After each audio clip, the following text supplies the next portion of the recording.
Okay.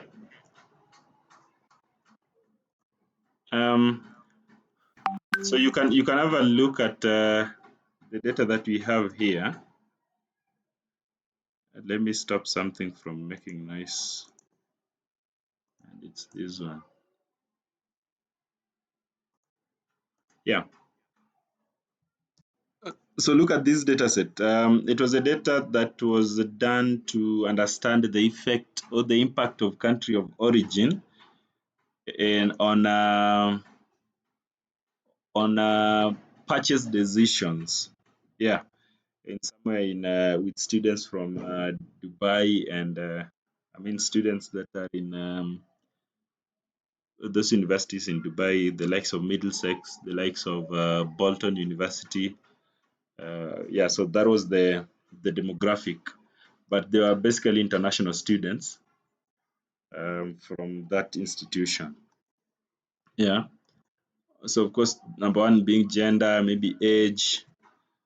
Um, when buying expensive items such as phone, I always seek to find out what country the product was made in. By the way, do you always look at the country of origin when buying a product? Let me hear from you people. If you always care about the country of origin, or what decisions or maybe what parameters do you take into account when you want to purchase a product? Devox. So Alan looks at brand name. Uh-huh. Devox, what do you look for? Your microphone is on mute. I look for expiry date if in case it's a food product. Uh-huh. Yeah, job is looking for expiry date. Yeah, of course, things like maybe bread, these perishable products, bread, crisps, those who do yogurt, right? Those who also buy, um, oh yeah, those who also buy maybe products that are already prepared. I mean, foods and things like that. You look at the expiry, the expiry date. But maybe think about maybe electronics, yeah, furniture and such like stuff. Maybe a vehicle. If if some of us are buying vehicles here, yeah. So what do you look at? Do you always care about maybe where the product was made, yeah, or maybe the country of origin, or maybe you just bump in and buy any Mercedes or maybe any Toyota, right? Toyota maybe you'll know that the it's mostly made maybe in Japan and the likes, right? But again, do you always consider such like things? Yeah. So this one was basically looking into if people are considering the country of origin information as part of maybe the decision making process for them. Yeah. Why should I settle for something from China and not something from Kenya, right? Yeah, because even Kenya is also part of the country of origin information that you are going to look into, right? Maybe you don't trust Kenyan things. For example, buying a car made by a Kenyan versus buying a car made from Japan. Yeah, yeah. So those are maybe things that are being considered in this case. If I have little experience with the product, I search for country of origin information. Yeah, to help me make a more informed. I refuse to purchase a product without knowing its country of origin. Another one is when I'm buying a new product, the country of origin is the first piece of information that I consider. Yeah, do consider country of origin first, or maybe you consider price. Yeah, so these were just those questions to try to understand the impact of country of origin. Yeah, to purchase a product that is acceptable to my family and my friends, I look for the product's country of origin.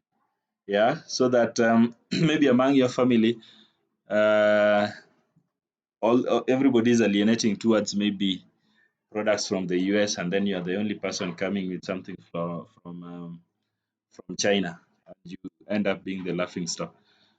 I look for country of origin information to choose the best products available in a product class. Yeah. So you have a range of macaques.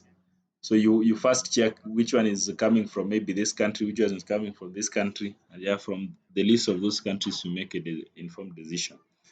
Again, maybe to make sure that I buy highest quality product, I look to see what country. Yeah, and you can see up to maybe the last one. For me, there is a certain excitement about shopping for imported product. Yeah.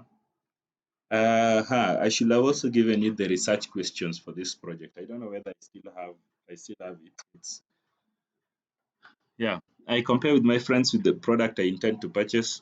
And yeah, so those are the questions. So the first thing maybe I want people to do, because you cannot do a a what? Covariance or correlation with this information the way it is, right? It's just a few. Some 119. So that is 118 responses, right? Yeah, you cannot do a correlation with this information the way it is. These are text information, so you need to first change them into numbers, right? So for example, if somebody wrote in 3 as neutral, so 3 point, that is neutral. You change this to 3. How do we change these 3's into 3? Of course, if we decide to do it manual, then we'll go 3, go next 3, go to this other one 3, yeah, find another 3 here. How long will that take you? So which functionality in Excel can we use to change this one? Yes, Vince. Find and replace. Yeah, so you can find and replace, right? So you may need to highlight. Okay, or maybe just copy this one. You copy this 3 point neutral. I mean, that means that the person chose number 3, right? So this Likert scale is 1 should be representing strongly agree, and then 5 should be representing strongly disagree. We can actually reverse them so that we say that if you chose 1, yeah, but let's first deal with the 3 first. So you come here and click on replace. So what do we need to find? We need to find 3 point, whatever this neutral, and then we need to replace it with sorry, we need to replace it with 3. And then you can say replace all. And you can see that all done, we made 346 replacements, right? So imagine that you are supposed to replace all of them manually, yeah? In that same sense, Excuse me. yes, Alice. I don't know whether it's just my phone or my screen keeps disappearing. The screen keeps disappearing. Yeah, it comes on and then keeps disappearing. What is the frequency of the disappearance? This is just your phone. Like it stays for a minute and then disappears for about 2, then comes back. Check your internet connection. Boniface, I can't equally see your screen. How many people are not able to see? Okay, if you are able to see my screen, thumbs up. Yeah, so I'm seeing Kiprop, Bethel, Oscar, Kadi, Winnie, thumbs down. I'm seeing only Winnie having a thumbs down. And Joseph Odongo. And Alice and Alan. For those who are able to, or maybe those who are also experiencing the problem of the screen disappearing. How many are we experiencing the problem of screen disappearing and staying off? Yeah, if you're experiencing that problem, just thumbs up that screen is disappearing. If it's not disappearing, don't put your thumb. So Aiga, Angeline, Alice, and 3. So maybe it can be a problem on your end. and Joseph. So that is 4. It can be a problem maybe on your end because the others are able to see it.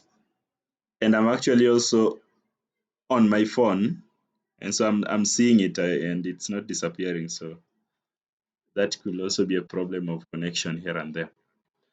And yeah, so we replaced that, and maybe we want to replace number 1. So if somebody writes strongly agree, I want to give it a 5 instead of 1. Of course, you can give it a 1, but I want to reverse all those things. Then say strongly agree to have 5.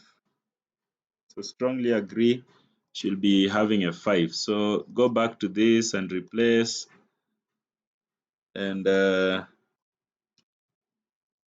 give it a 5. Don't get confused. We could just do this way, but for some other reason, I want it to be reversed a little bit. So we have this as 5. Why I want it to be that way is when you are going to compare means. When you are going to compare means, it's going to confuse. So instead, somebody should have just said that if for strongly agree, let us have it as 5. For strongly disagree, let us have it as 1. Yeah. So let it be this way. So if you see a 5, then it means that somebody strongly agreed. So replace all. So 5, 12 replacements were made. And then close. And then now we go to those ones, option 1. So for the ones, we pick 5. So 5 strongly disagree. And then control F. We want to replace this with 1. And then replace all. 58 replacements were made. And then we are having 2 agree. So for this 2 agree, it becomes now 4. This one now becomes 4. So becomes a 4. So replace all, and then okay, and then now the other one becomes 4 disagree. We should have it as 2. So do this also as I do it. So of course there are some mistakes now that were made here, and if you see there is strongly agree here, there is still maybe when writing the information that was supposed to be entered, the first one that was there had a space. This one did not have a space. That's why it was not replaced. Right? So copy it again and just replace it here, and have this as 5, and replace all. And then we have 4 disagree. Instead of writing disagree, somebody wrote here disagree, and so this one needs to be replaced also. Any other problem that we have not replaced? So there was no question here. This is option 1 that is written here. 5 strongly agree. Strongly agree. This one was supposed to be, all the 5s were supposed to be strongly disagree, not strongly agree. So strongly disagree, we have it as that. And so all the replacements has been made, and our data is now okay. You can delete this, the option 1s.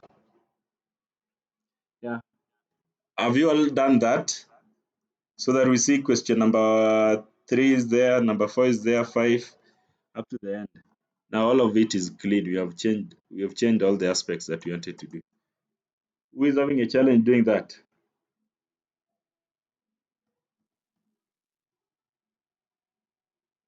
Sharon Nyamoya is having a challenge. Who else? Martin, because you joined and you left and joined late. Casey Silas, Waidanji Nunja. Yeah. Eric also. Eric? Oh yeah, you want me to repeat?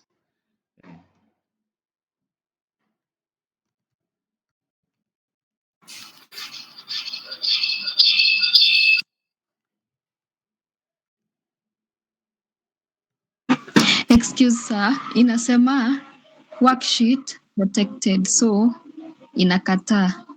Your worksheet, you protected the worksheet. Nope, imesema hivyo twice. Worksheet protected. Now check the password if there is any password there. I don't know. I don't know who protected it. Yeah. Anybody else who is also having that problem? Me Yes, too, it's and I think Sorry? it's saying it's possible the data you are trying to replace using a protected sheet. Excel can't replace the data in protected sheets. Okay. Yeah. So what is the protection that was given there?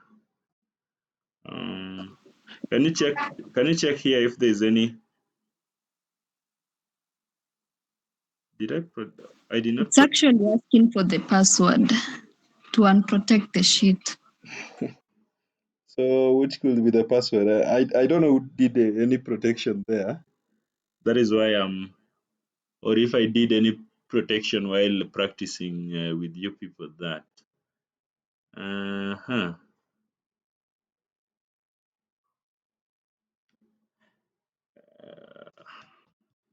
Do you have any? Do I have any password? I don't know which password was used there. So, let me try to log in and see. Even with this, just the way Let me it say is. something. Yes. Let me say something. You see, when I was downloading mine, Yes. it was asking to save it again. I think into Excel. Mm-hmm. There is, I think, in the format you send was not Excel. In a way, it was C something, Let, CV something. So then my computer asked me do you want to save it in Excel? mm-hmm. Then I said yes. Let Could me that be see. the problem? Maybe there is some sort of practice that was So being mine done. is open. Mine has no problem. Huh? I can manipulate the data here. Yeah, that is why I don't understand why some are having that problem. Ika, your hand is up. Oh, mine is impossible data loss. Some features might be lost if you save this workbook. Deleted format to preserve these features, whatever. Sasa ukifanya any changes haikuji inakata, like I don't know. Let me check if there's any. Let me share with you this I one. think you can say yes on Sorry. that. Delete. There is another one here.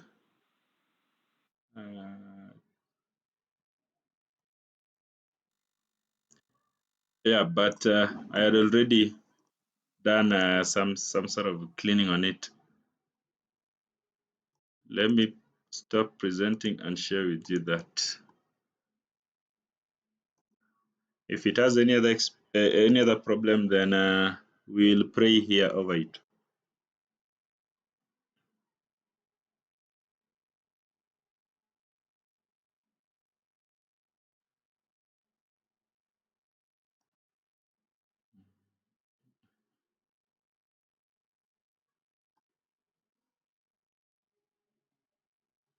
Just a minute. I load WhatsApp via the. Okay, yeah, it's here.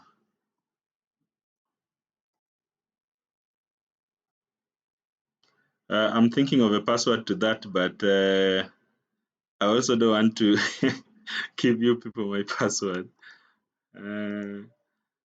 Some people might decide to crack around and see if that password might lead them somewhere. They are called Mulot boys. I don't know Mulot. Or there's a place called Mulot.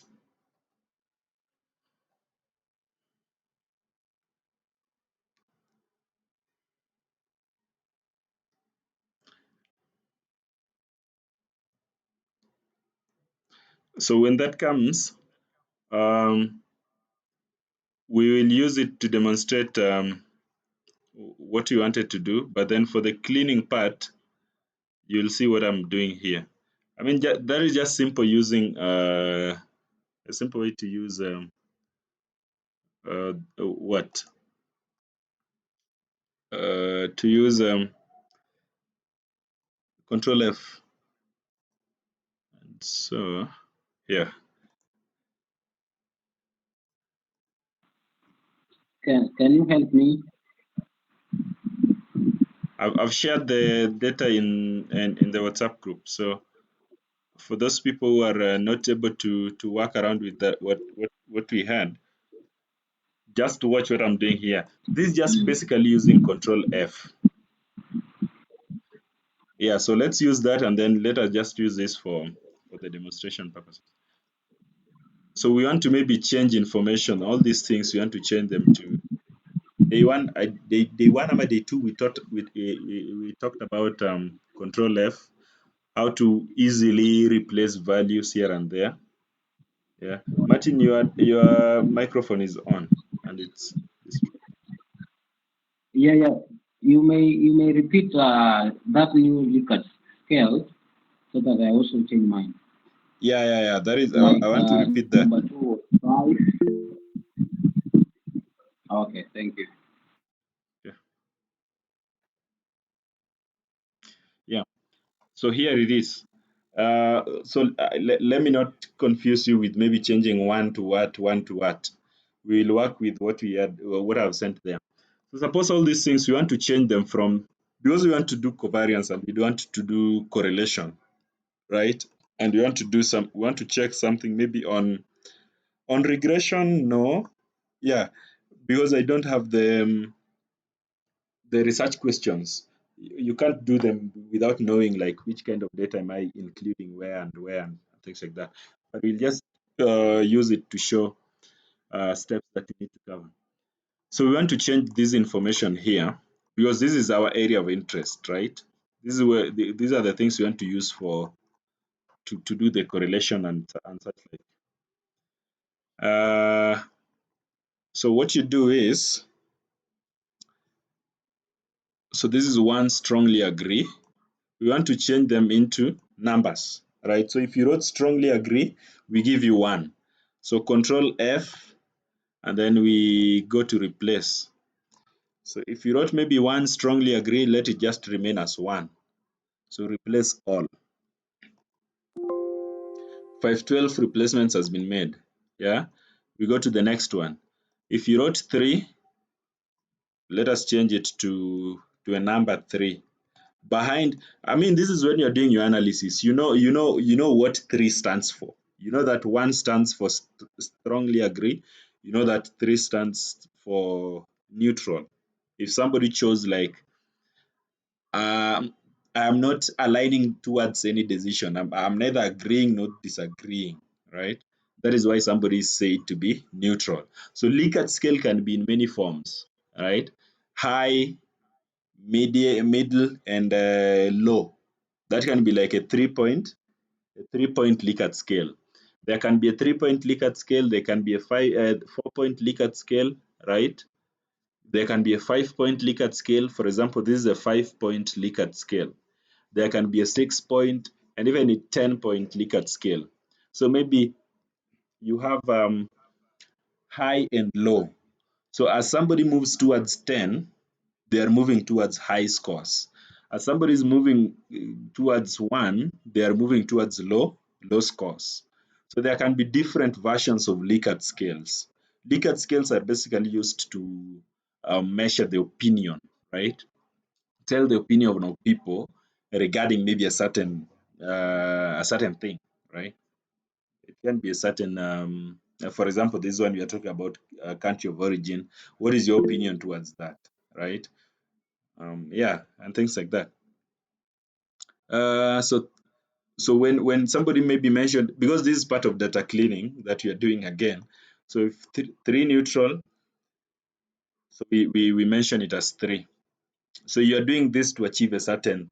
Otherwise, we could not be doing this data cleaning. We could just do analysis with the data the way it is. But now that we want to do something on correlation and covariance, we can't work with it this way, because correlation and covariance has to be done with numerical values.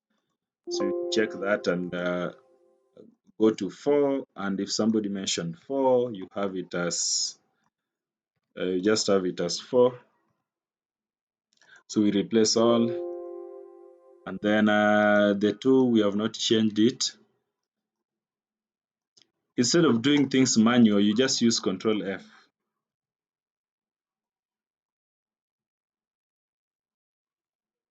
And then replace all. So the other one you're remaining with is 5. 5 is strongly disagree, Control copy.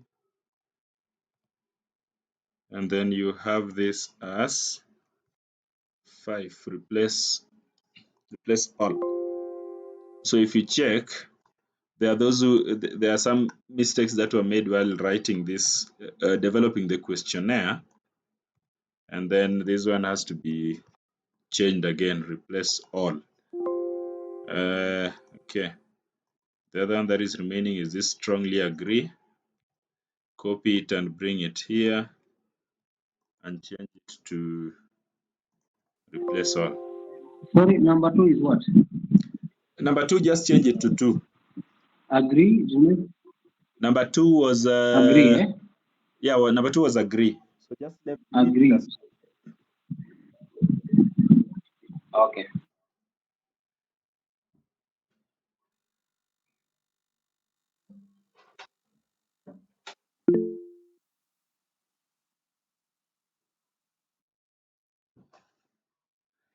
yeah. So all done. We have made all the replacements, and we can now close or check if there's this one remaining. This one is just like tunawezeka to 5.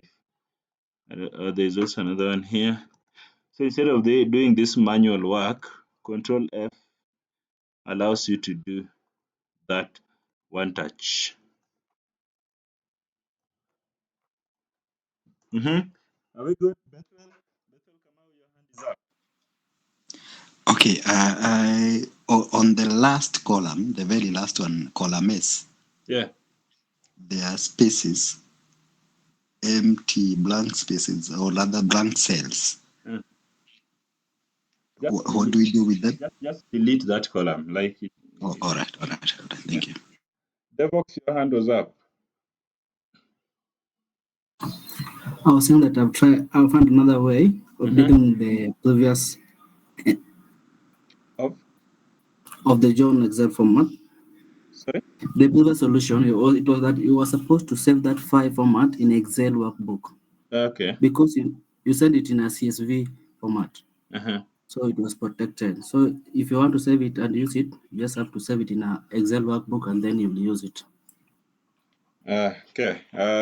I hope the others are going to try that. Because I wondered why it should have a password and I did not play around with any password. I mean, there's nothing serious to protect. Okay. In terms of using Control F, I believe that you've understood, because this is just a basic thing that we are doing. It's really not something out of the blues. Yeah. Casey, are you okay?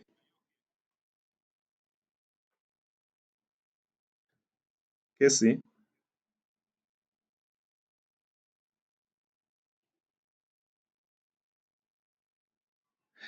There is no additional data after column 18. Alvin? Aiga, are you okay?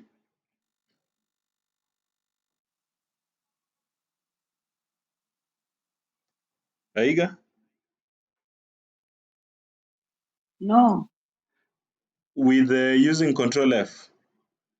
yes, my control F says, Eh, okay, Microsoft Excel cannot find a match. I don't know what I'm trying to do. I don't know. Maybe you did not copy. Let me just do one more time. So maybe this is what we wanted, right? We want to change this 5, whatever. So just copy it the way it is and control copy and sorry, and just go to replace and paste it there and replace it as 5. Replace, find whatever it is that we copied and replace with what? 5. Then click on replace all. We made 3 replacements. So the next one, maybe if it was hapa ilikuwa imeandikwa 2.agree, copy it, come and paste it here and then replace it with something and click on replace all. Sawa Iga? It's still not working? I think I'll follow it maybe later. I don't know why it's not working on my end. I know what to do. You'll show us later what you are doing. Maybe towards the end of the class. But you can follow through with this. Yes, I know. I'll follow. Okay. The main thing that you can use basically is this Munzir is already clean, so it's already clean, so you can just use it. Yeah. So this is maybe what you wanted to do away with first, right? All those 3 point something, neutral, whatever. Now, if you want to do maybe a regression, or maybe you want to do a correlation, or you want to do what? A descriptive statistics of these things that we have here. Yeah. Basically, now that means we want to talk about analysis of a Likert scale. Because sometimes you may be asked, what is the mean of, or maybe let's do it first, then we'll explain. You'll tell me what it means. So let's highlight this data. Let's highlight this data up to this point. How many people are still using this John, or I switched to the latest one I sent? How many people are using John? Kindly switch to the latest one. Mwema, Winnie, Alves, Joseph, Vince, Myrori. So many people are still using the John one. How many people are using the Munzir? How many people are using Munzir? Aiga number 1. Somebody else? Casey, Amos, Brianna, Sharon. 5 people. The eyes have it. Okay, we can let us use this Munzir because there are some people who are lost in terms of cleaning. So let us select this data and go to data and then data analysis. Select that data, then go to data, and then go to data. Sorry, I don't know what's happening. Then descriptive statistics.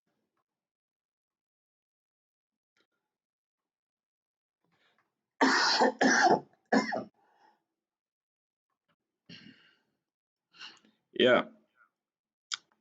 So you are supposed to copy that data, or maybe highlight that data and go to data analysis. But if you're not able to see data analysis, sorry? We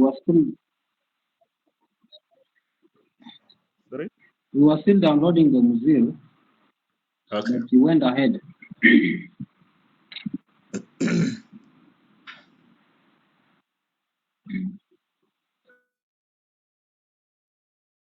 Yeah. So I believe you have already. Yes, Vintane? I'm saying the latest one, that's I don't know if it is the worksheet or the workbook is protected again. Why don't you unprotect it? So Nani already save it as a workbook. I don't know what Devox was saying. Devox. Yeah, Come here. it's true. They need to change to save this to workbook. It is at CSV. So you save it on your desktop as a workbook, then it will be able to open. But I've sent a copy there in the group. You've sent a copy, a workbook? A copy, yeah. Yeah, so all those who are finding it protected, try to be quick because we are going ahead. There are those people who do not have this data analysis. So you just go to File, Options. After Options, go to Add-ins. After the add-ins, you'll see here Manage, yeah. Then click on Go, and then click Analysis Toolpack. Then click on OK. Right? So for me, I already have it. Go to File, come down here to Options, go to Add-ins. After Add-ins, go to Manage, and you'll see maybe Excel add-ins. So if you want COM add-ins, Actions, XML, Disabled items, so you can go to Excel add-ins and then click on Go, and then you'll see this Analysis Toolpack. Check it, and then click on OK.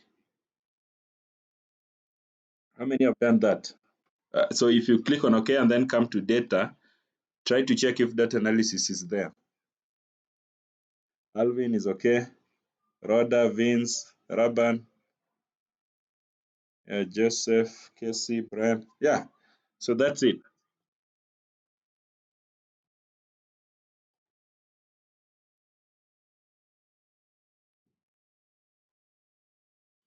Yeah. So what I was saying was, click on this up to year number 26, right? Yeah. So click on data analysis. If you wanted to do an ANOVA, you can do it here. You want to do maybe, of course, ANOVA two-factor with replication. You want to do correlation. You want to do covariance. You want to do descriptive statistics, checking in things like skewness, kurtosis, checking in things like mean, mode. What else can be part of count, sum, yeah. So you can do all those things, the descriptive statistics. Fisher's test you can do there, Fourier analysis, histogram, yeah, moving average you can do. There's also rank, yeah. For those who did statistics, you did something around rank. All those who are doing regression, you want to do a t-test, yeah. Those things you can do them here. So let's click on OK. So let's check descriptive statistics first and click on OK. So here you're being asked, what is your input range? Yeah, input range, of course. Let's just go back and highlight it one more time. So our input range is from here up to Z, and then click on enter, and then grouped by, of course, you have grouped our data by columns. Check here that labels are in the first row. Do you have maybe somewhere that you want to show the output range? I'll prefer you write it like new worksheet. You want it in a new worksheet. What kind of information do you want to see? Maybe let's say we want to see the summary statistics. Yeah, confidence level for mean. Yeah, maybe you can just have it, but it won't make so much sense for our case here. Yeah, but summary statistics has to be there, or maybe that is part of the descriptives that you want to do. Once done, you can click on OK. Yeah, so click on OK, and then give it maybe about half a minute, and it will be there.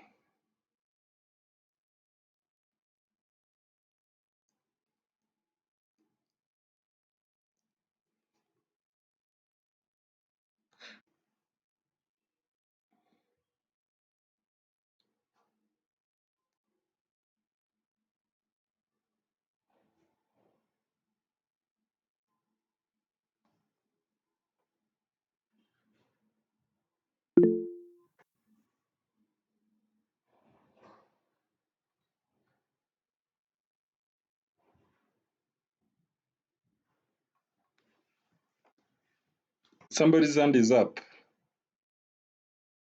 And that is Vince. Vince.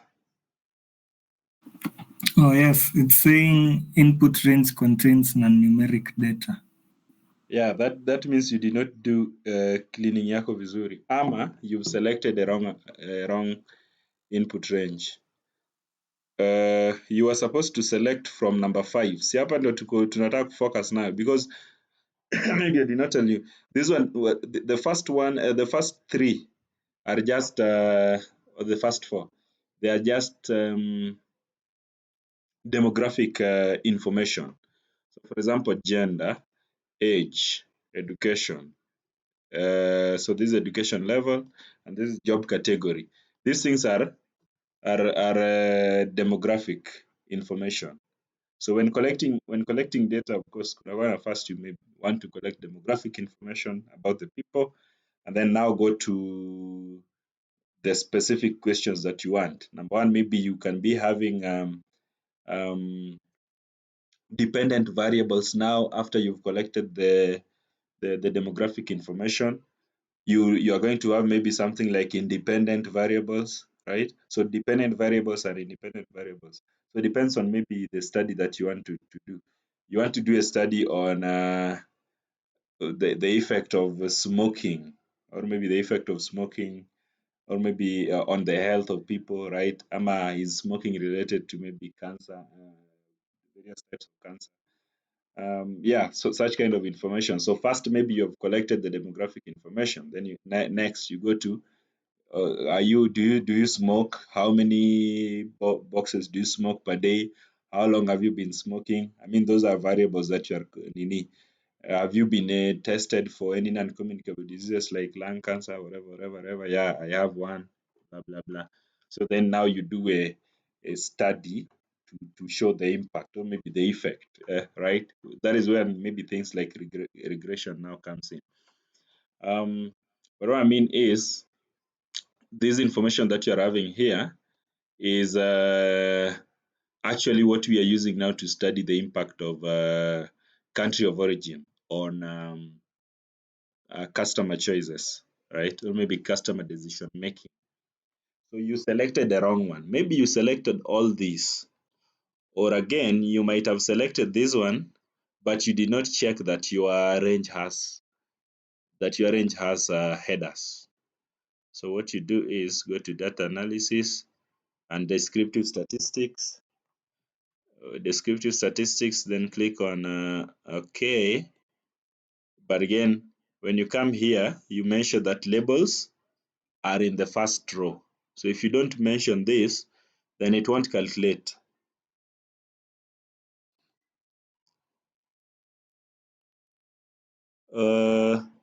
Uko sawa sasa Vince, eh? Niko sawa. Okay. Yeah. So you can see the descriptive statistics that you've done here. So maybe number 1, the first one is, I am satisfied with the payment I receive. If you check number B, B now contains information. B now contains information that is relating to question number 5. So mean, standard, error, median, mode, standard deviation, yeah, sample variance, kurtosis, skewness, range, minimum, maximum, sum, and then count, right?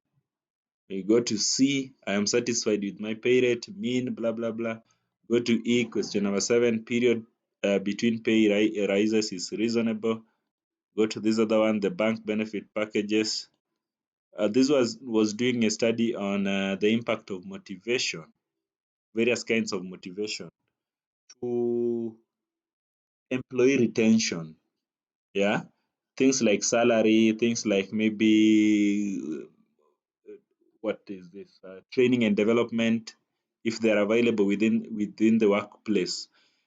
Does it reduce the employee attrition rate, right? Yeah, my job has good promotion, so my organization arranges continuous training and development programs, right? Yeah, so these kind of things, do they really contribute to reduction in employee turnover? Yeah, yeah. So you can see all these aspects that we've looked at. There's an area that I want just to ask. Now we have this mean. So you found that the mean of this statement. So the mean is 3.733. Yeah. Range here is 4. So range is actually 5 minus 1, 4.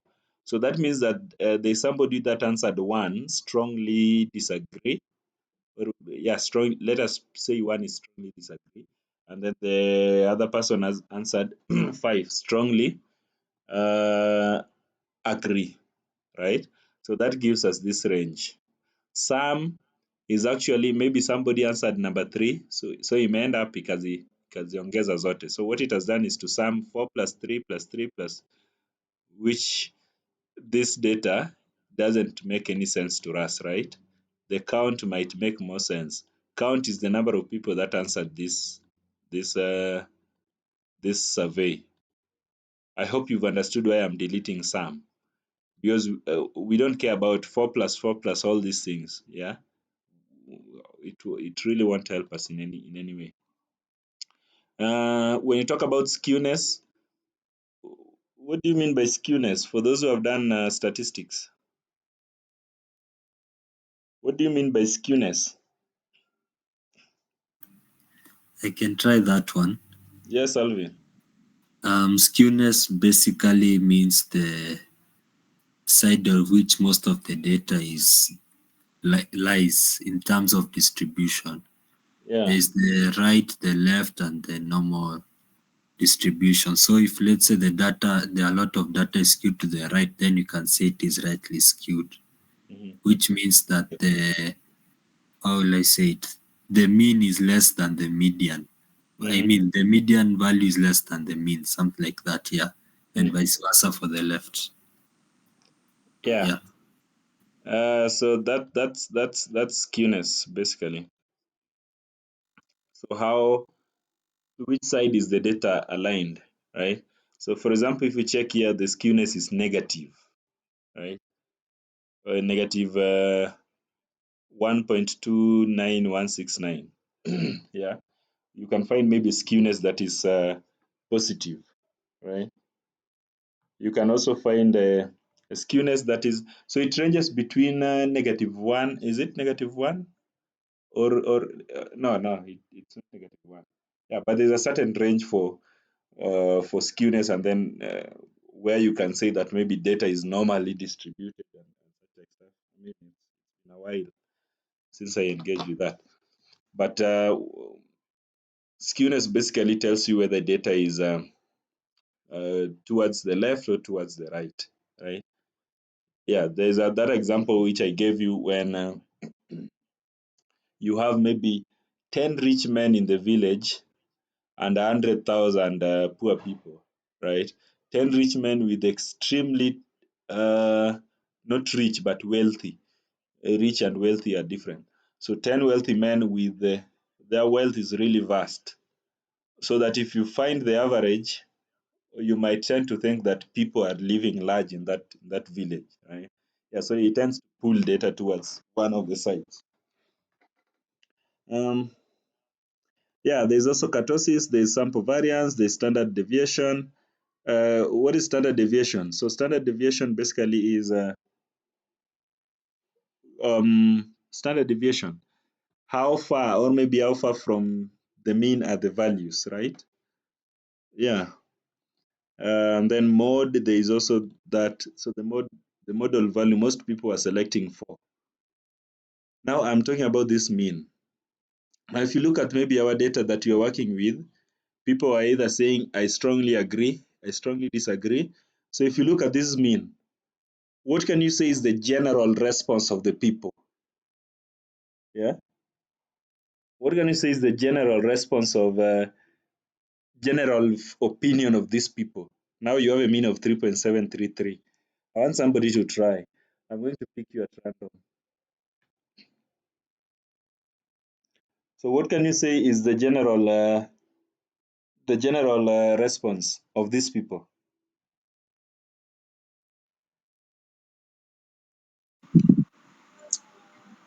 They are all neutral. They are all neutral. Neutral was 3. And this is where it gets hard, right? Yeah. So Martin is saying they are neutral. Who else is having a different opinion? I think they agree. They agree. Yeah, if you round off that number, it is 4, which means that they agree. Okay, you want to round off numbers. Okay. Somebody else?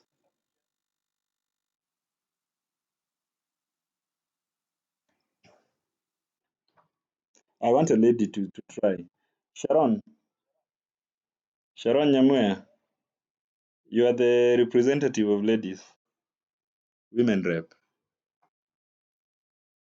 I'm a ladies rep, sorry. I got lost from highlighting the data, so I'm just following through. Why couldn't you say? So you got lost here. No, yeah, when highlighting, it was not giving me the input range when I started from 5, the column number 5. You are the one who is supposed to input that range. Let's do a data analysis, descriptive statistics. Okay. And then there. So it was this way. Yeah. Click on this red thing here. Mm-hmm. Right? Click Yes. this one and come here and select this range. Okay. Yeah. And then when you are done, come back and click this red drop down or just press enter. Okay. And then ensure that first time itakuwa hivi, ensure that you click here labels in first row. Yes? Yes. And then check here and say summary. So initially it's this way, click here and say summary statistics. I'm now okay. It's done. Yeah, then you click OK. Has it generated? It's taking time. Yeah, it should. Okay, thank you. Yeah. So here, what I was asking is now the mean is 3.733, 3.55. You can't really tell. So somebody is saying because the answer is 3.3, then it is neutral. Yeah. But now let me tell you how to work around it. Our first value was 1, second value was 2, third value was 3, fourth value was 4, and fifth value was 5. Yeah. So this is basically how it was. So you want to count the gaps that are between these values and then divide by the maximum value. So gap number 1 is between 1 and 2. That is one gap. Between 2 and 3, the second gap. Between 3 and 4, another gap. Between 4 and 5, another one gap. So if you sum all these things, it is equaling to 4. Right? So we have 4 spaces between number 1 up to 5. So basically what you're doing is take the range, divide by the total number of the total numbers that we are having, right? So the range is 4. Divide it by 5. Yeah. The maximum range that we can have is 5, the maximum value minus minimum. So just subtract maximum value minus minimum, you'll get 4. Then divide it by 5.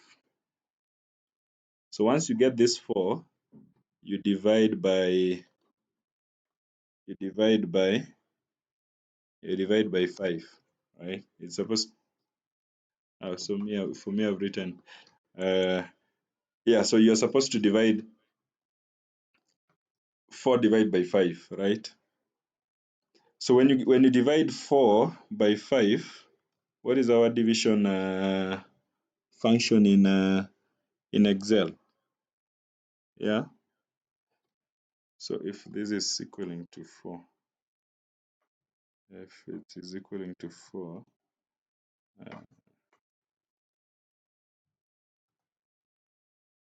why is it writing 4th June? 4th January, sorry. Formatting is general. Okay, yeah. So if you divide 4 by 5, what you're going to get is 0.8, right? It is going to get complex for you a little bit. Let me show you in Word. So if you divide 4 by 5, we are going to get 0.8. Yeah, there is no standard way of doing it, but you'll see.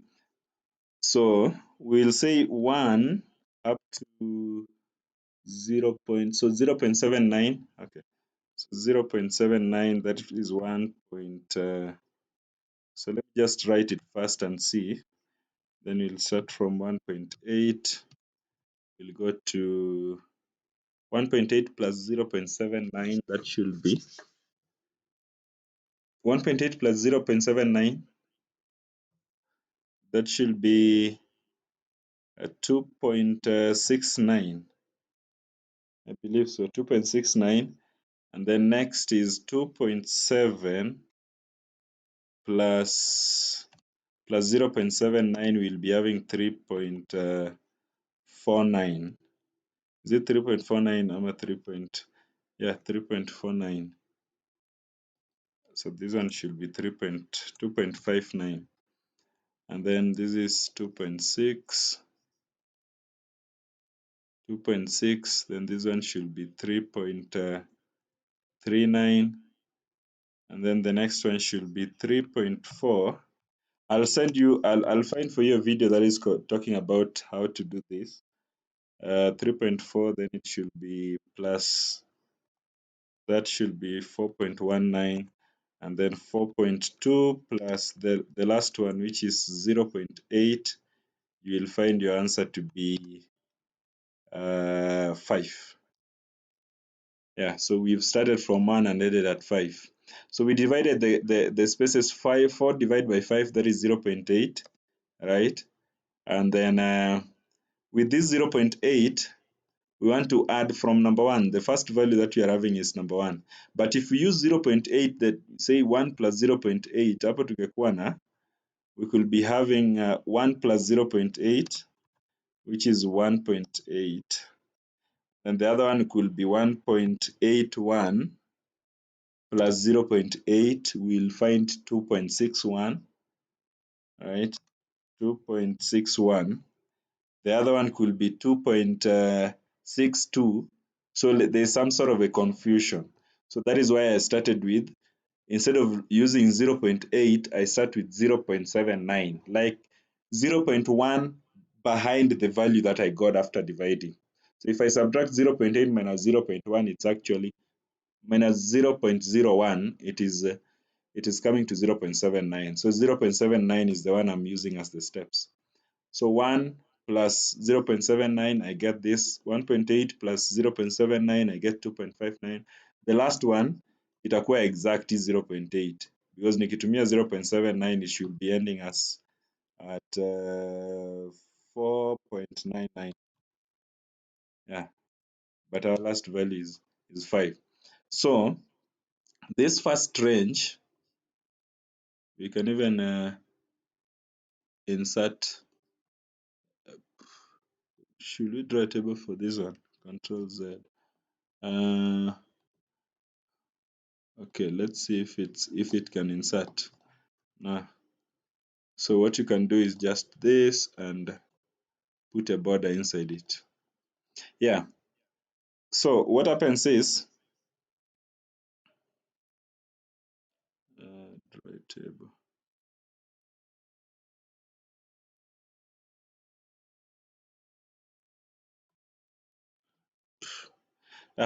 Those editing we'll do later. So 1.79. So if somebody selects 1.79, 1 to 1.79, or maybe not somebody selects. If our mean falls in 1 to 1.79, then it means that these people strongly disagreed. Strongly disagreed. Disagreed. Then if maybe the mean now falls between 1.8 to 2.59, maybe it means that they disagreed. Then if the mean falls 2.6 to 3.39, then it means that they are neutral, right? And if maybe it falls now between 3.4 up to 4.19, then they agreed. Then the rest now between 4.2 to 4.2 to 5, then they strongly agreed. If you're feeling confused about this, I'll drop you a video that also explains that. You follow it slowly. So this is it. So you go back here and check if somebody said, or maybe if the mean is 3.733, then you check it here and say that most of the people agree with the statement that they are satisfied with the payment they receive from their organization, right? Let's look at maybe a value like 3.5. Yeah, it falls in the same area basically. So if somebody has 3.3, yeah, there's a 3.3. A statement is having 3.3. 3.3.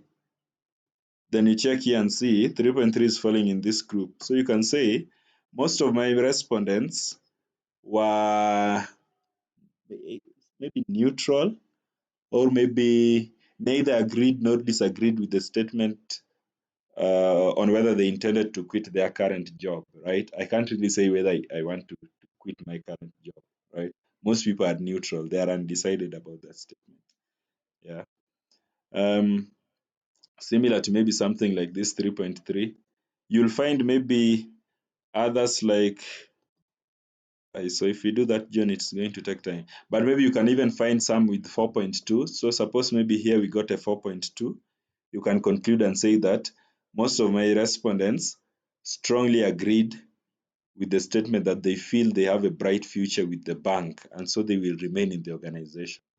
So that is part of how you can evaluate people's feelings. By looking at it this way, so the complex thing can be this one, but it's not really complex. Even if you have a 6-point Likert scale, 6 minus 1, then divide by 5. That will be 5 divided by 5. 5 divided by 6. Then you check on how you can have the gaps between those means.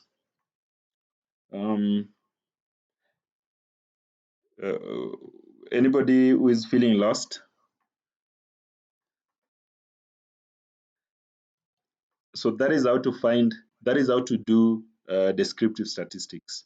So if you wanted to do maybe a correlation, some sort of a correlation, maybe you can even pick some two values here. Or maybe is satisfaction with pay maybe correlated to maybe something like I am able to tolerate the pressure of my work, or what?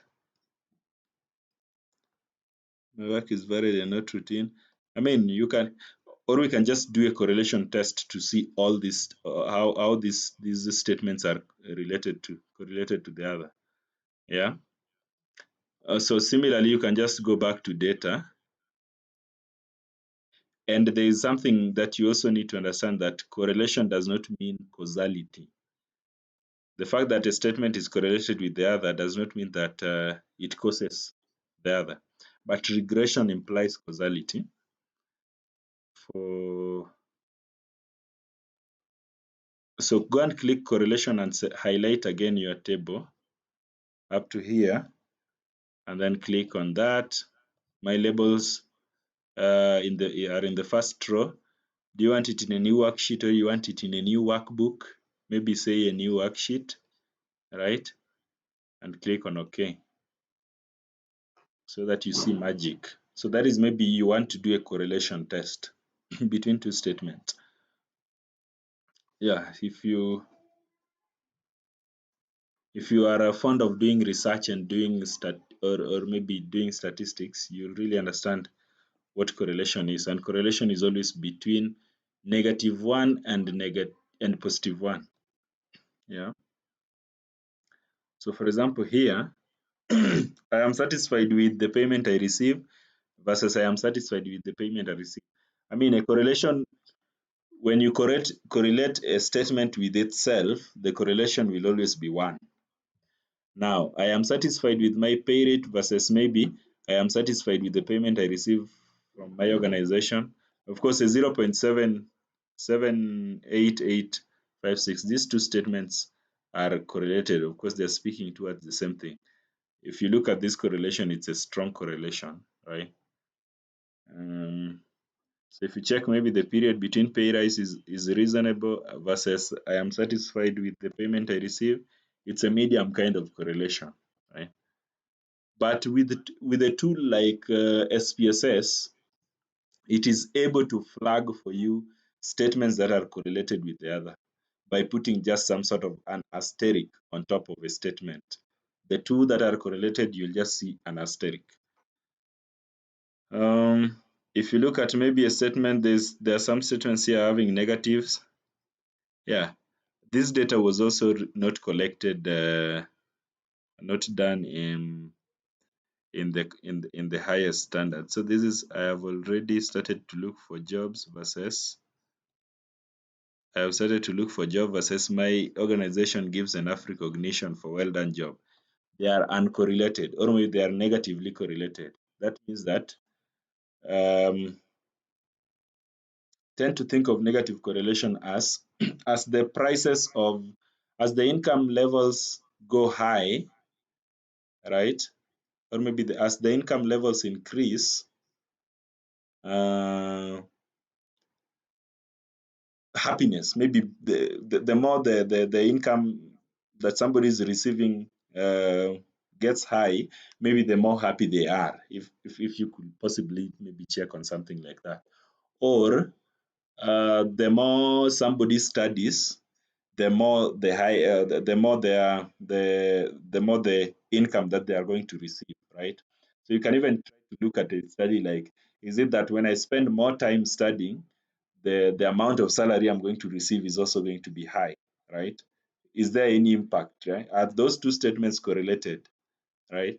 That if I study up to PhD, then the amount of salary I'm going to command is higher than somebody who took just 4 years of studies, meaning they dropped at PP1, not PP2, right?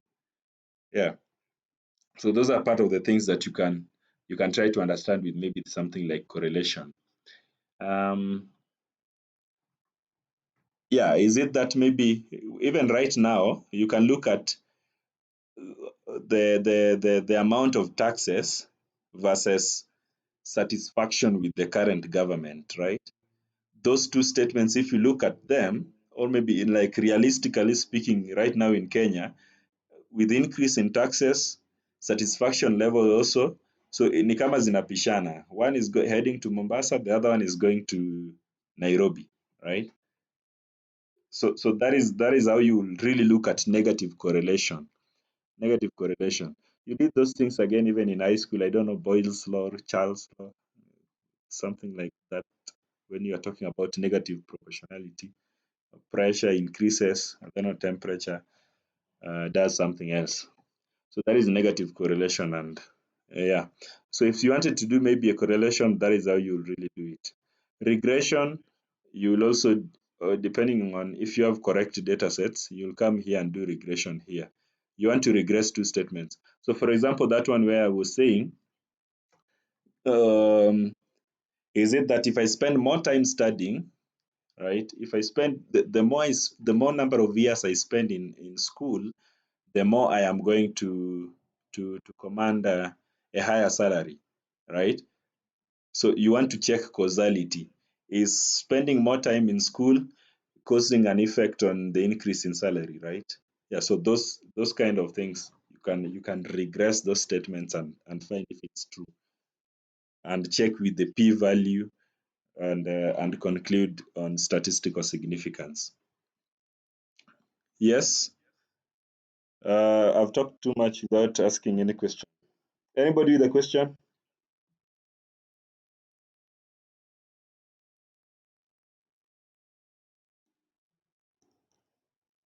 Anybody with a question?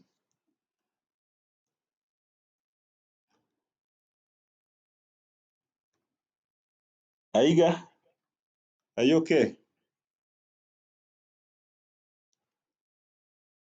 One for regression. Regression, it's because the data that I'm having here is, even if we do any regression, maybe let's do between two. And I hear about jobs outside my organization that interests me. It's because like we don't have a proper data to do regression here, right, with these statements that you're having. Unless maybe we add a dependent variable, for example, because in this data I'm not seeing any dependent variable versus independent variables, and that is because we do not have, I do not have the research questions. So if you have a research question, that is also part of something that can guide you. Otherwise, we can do just maybe these two to demonstrate, because Eric is asking for that. So if we just click on maybe regression, okay, what is our, so input y range. So y range basically is the dependent variable, right? So what is our independent variable? Maybe this one. So, and also you understand that you only have one dependent variable. You can have multiple independent variables. So maybe for independent variables, I maybe pick these ones and click there. Labels, constant is 0. Output range. Do you want to see normality plots? You want to see the residuals? You want to see maybe line plot fits? These are things that you can check. You want to see. So what is the confidence level? If your confidence level is not at 95, maybe it is at 99%, or sometimes it is at 90. Then you can click this one. Otherwise, you can let it just remain that way. Yeah. So we don't have a proper data, but let us just click OK and see what is happening. We'll extend beyond the bounds of the worksheet. Please choose a different reference. Okay. So new worksheet. Okay. So let me remove some things here. Standardized visuals. What is happening? Please choose a different reference. Let me reduce the number that you're having and see if it is going to. Estimates output table.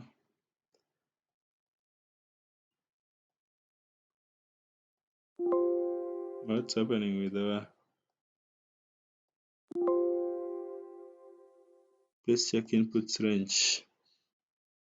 I don't know. Yeah. Now those are the things that I was telling you, that we don't have any proper data to make any to use for this kind of a regression.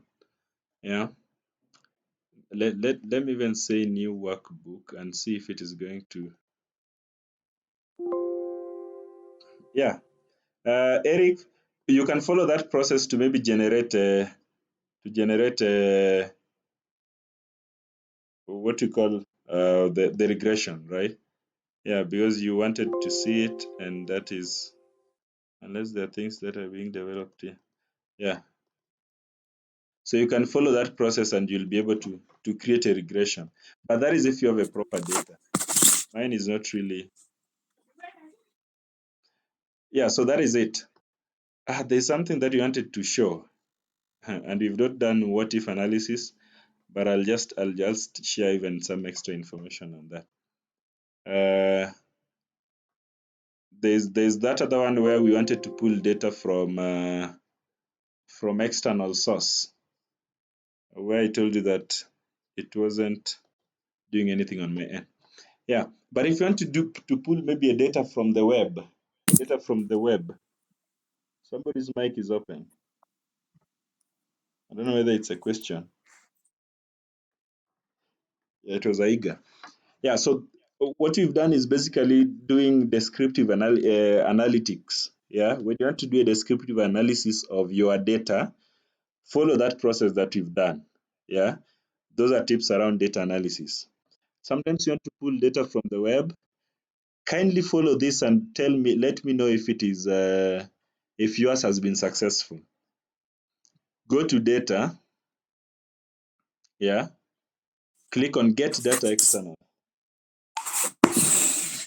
Aiga.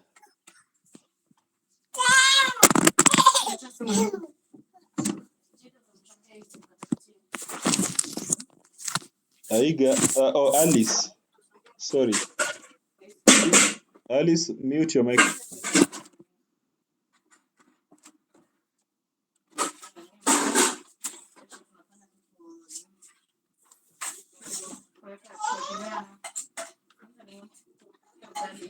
There's somebody distracting us here, and it's called Alice.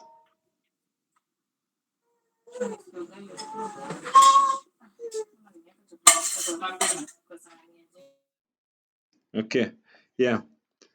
So let's go to this data and get external data, and then click from web. So maybe you want to get data from the website. Yeah. I try to do it immediately after our class. So I got an error has occurred in the script of this page. I don't know what the issue was. Yeah, so there's a certain error that I was being told that has occurred.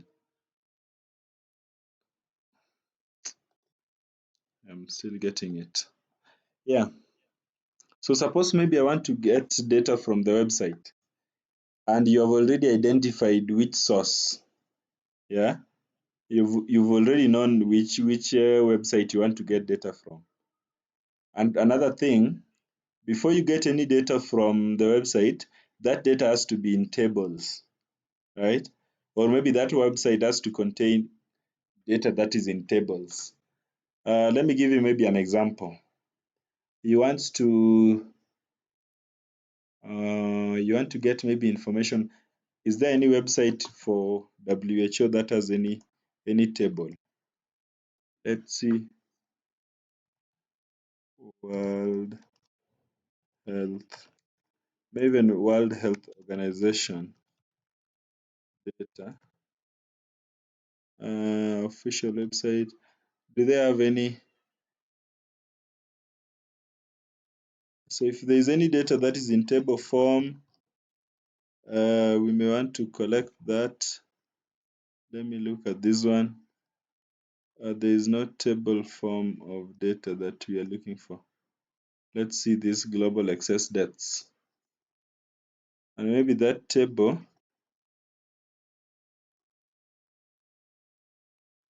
this one does not have any table that you may want to pick a data that a website that has a tabular data. This one is having no table, it just has the charts. Let me think of another one. Let's look at even somebody like let me say Lionel Messi. That is somebody that I believe most of us know. Or even there's this guy who is an actor. Is it Morgan or somebody? Yeah, but let me see. Let me look at maybe Lionel Messi, and let me see Wikipedia, and maybe you want. Is there any table here? Okay. Let's see if there's any table within this person's information.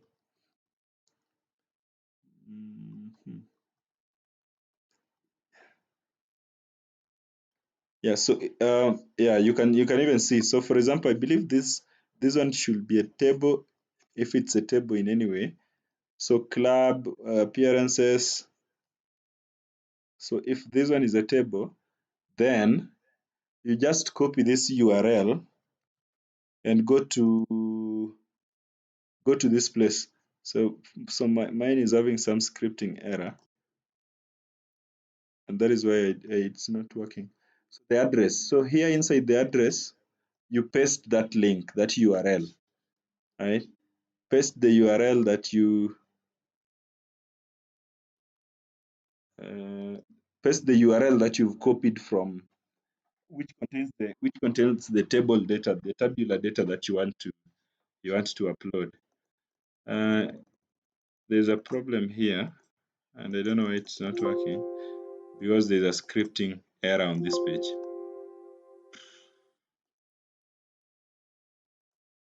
Yeah, somebody who has tried that.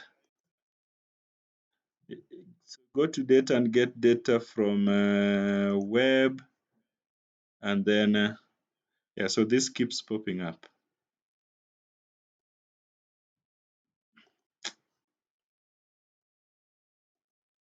Yeah, so it's not working on my end,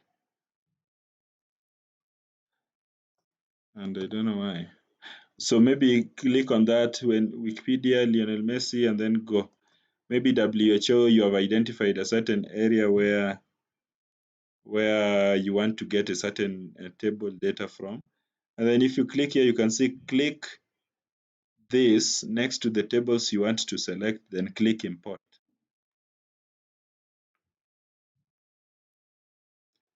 Somebody should let us know if theirs is successful.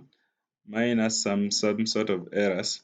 So maybe you go and look into the table that you want to import and see if it's able to import any table data. Hello.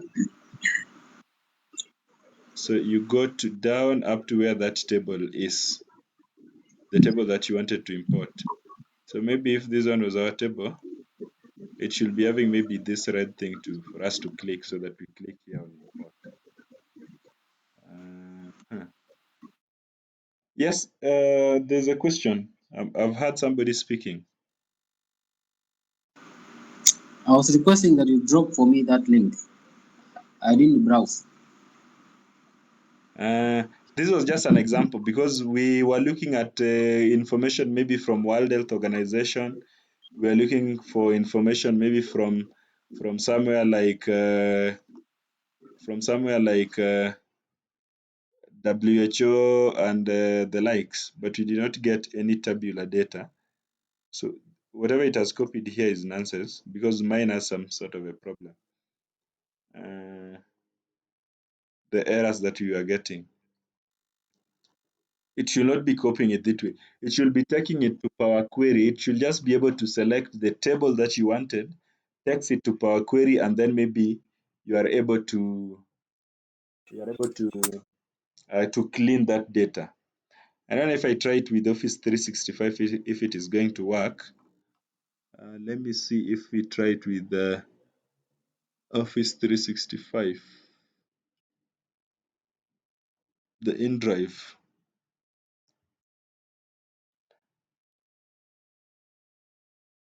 No, that should not be. Or even the Google Sheet, if it is able to import.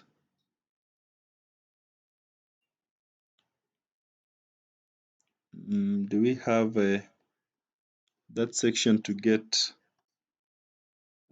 from the web BigQuery? No. Here we are not able to microns. Nah. You can try it with Office 365 and see if it's able to work. Or somebody should tell us if they're able to download a table using maybe the process that I've shown you. But it should not be coming this way. It should be able to load that data into Power Query Editor. After that, you can do maybe any edits that you wanted to do, and then load it into Excel.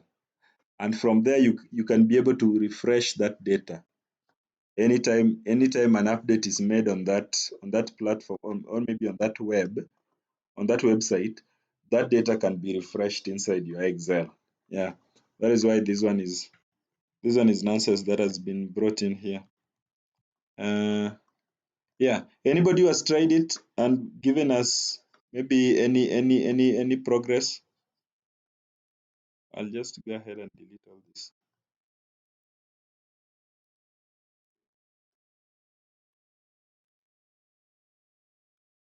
Alice? Not Alice. Aiga?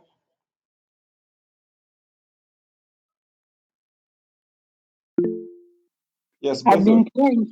been trying since morning, by the way, and nimekataa. So I've been waiting for yours, maybe.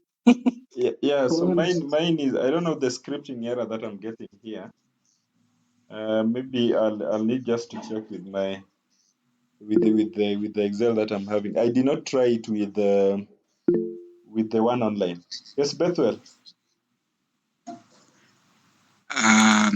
Mine has gone through, and it has taken me up to the Power Query Editor. Yeah, maybe you can show us, but you follow the same step basically. So mine is having my Excel. I don't know, because of this. Maybe it can be because of product activation that I'm supposed to be doing. I don't know why, but I'll check that. But I believe with the Microsoft one, it's possible. Maybe you can present. But no, the challenge is that I joined the meeting using my phone. Okay. Yes, and Yeah. Let me see if I have. I don't know why I removed the.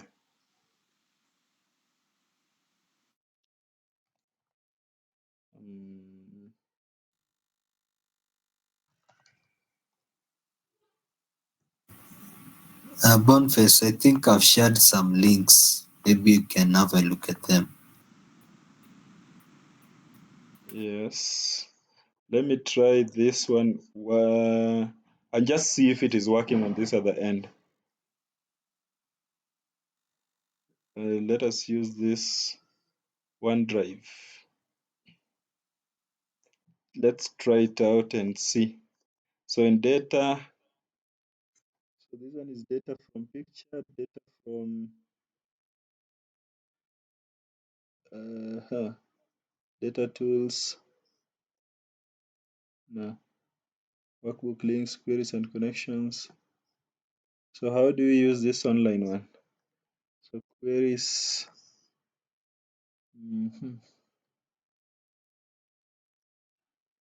So this one is data from a picture. And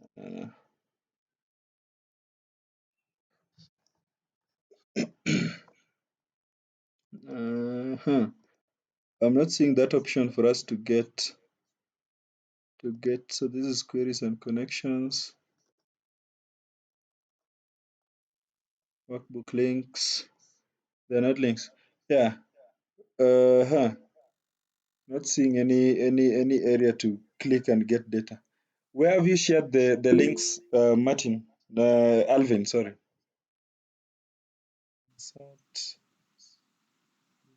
Data. It should be appearing here. Convert to the company names. No. Nowhere to be seen. On Office 365. File. Insert none. We'll check it. I'll share also maybe even other information talking about this. But the same process that we followed, if yours is working, then it should be working. Mine is having some errors. The ones that were inhibiting us from getting. Betway, your hand is up. I have logged in using my Your laptop. my laptop. Maybe I can try to share the screen. Okay. Makes sense. Okay. Let me stop presenting so that you present.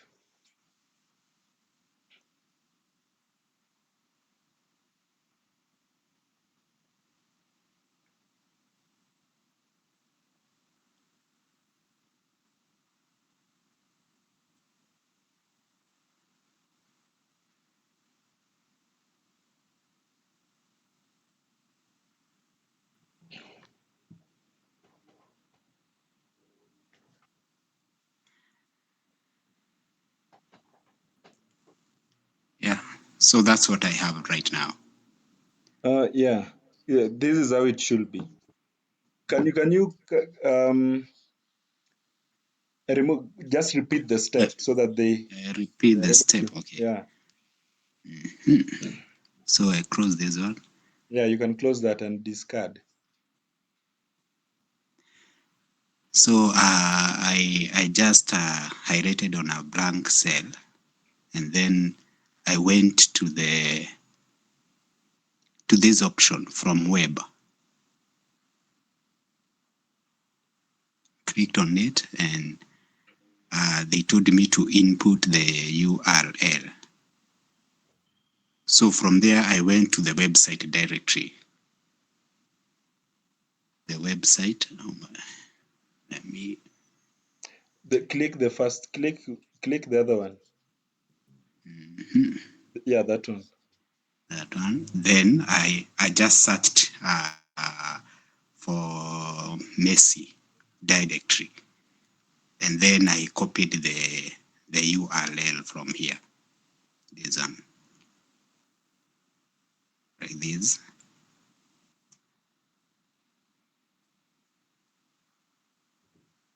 Then I pasted it here.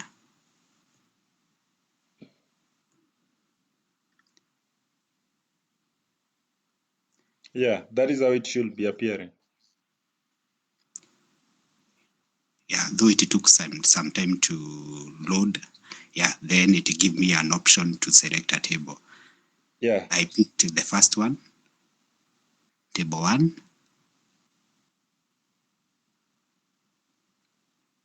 Then you can transform. Yeah, transform data.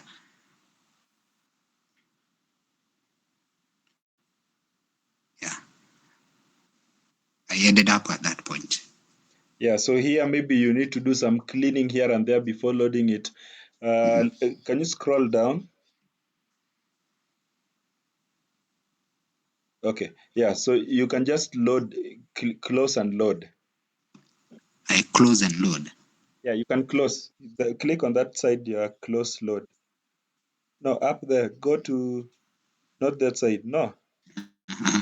Oh, okay, yeah, at this point.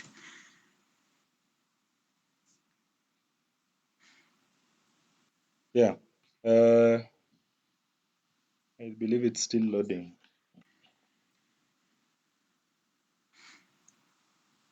Yeah, I have this now. Yeah, so with this, if there's any update that has been done on the website, you can click here, refresh. There's that place written refresh. Refresh, yes, I've seen it. Yeah.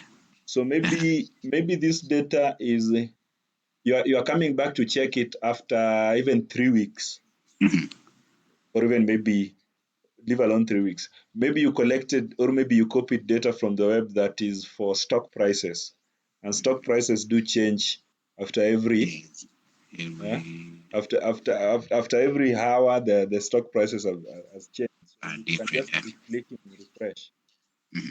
Yeah, can you just click refresh? Yeah. So if you, of course, there is no change. You can see that table 1 is table 1 is loading data. Can you click that arrow going behind after refresh? That has dropped down. No. Refresh. Yeah, that one. Let me see. Connection properties. So here you can also say after how long should this data be refreshing? For example, there is that refresh every. Now click first on refresh every. Yeah, if you check it, then you can say I want this data to be, so even if I am not on Excel, then it is going to refresh after every maybe 10 minutes, after every 20 minutes, right? Yeah, for example, those who are playing Aviator, yeah, Aviator is supposed yeah, so maybe after every 10 minutes, after every 5 minutes, this data is supposed to be refreshing because you want to see the changes in odds, not really Aviator or even Betika, playing betting here and there. Yeah, so you want that data to refresh. You want to be doing predictions here and there. You want that data to refresh after every 5 minutes or even 1 minute, the data refreshes. Yeah, so those are things that you can include there. Query name table 1, you can change the name to something else, and so that is maybe for you. Are we together? Somebody is saying pardon the procedure. Bethel, you'll present again because yours is working. Mine is Martin Chepchos is dying. Bethel, refresh again. Present again.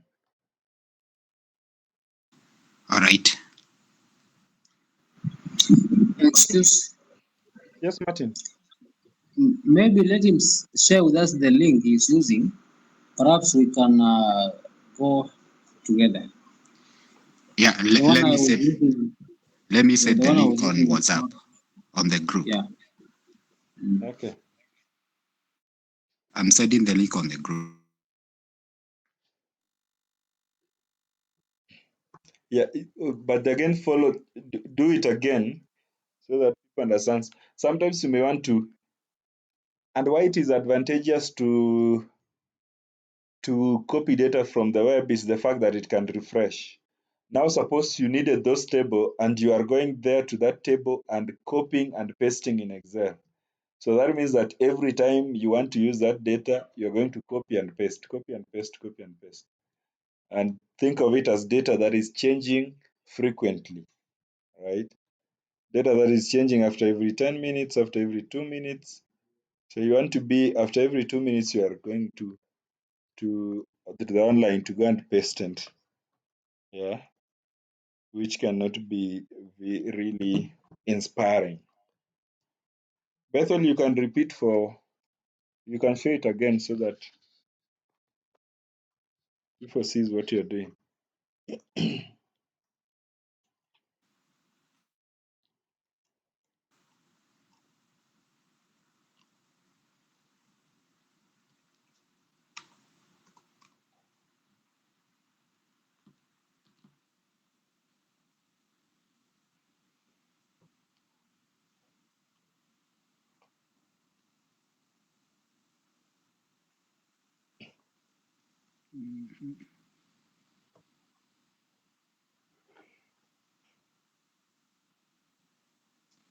Yeah, there is also David Kabute shared the data on World Bank.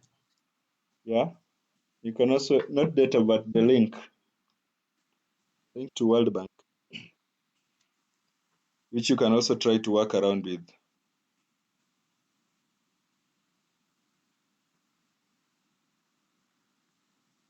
So you go to Excel,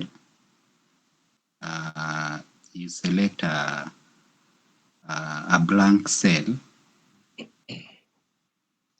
then you go to the data, then you select this option from the web, sorry.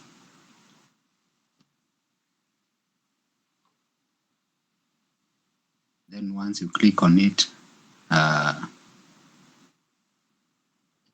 gives you, or rather it prompts you to type in the URL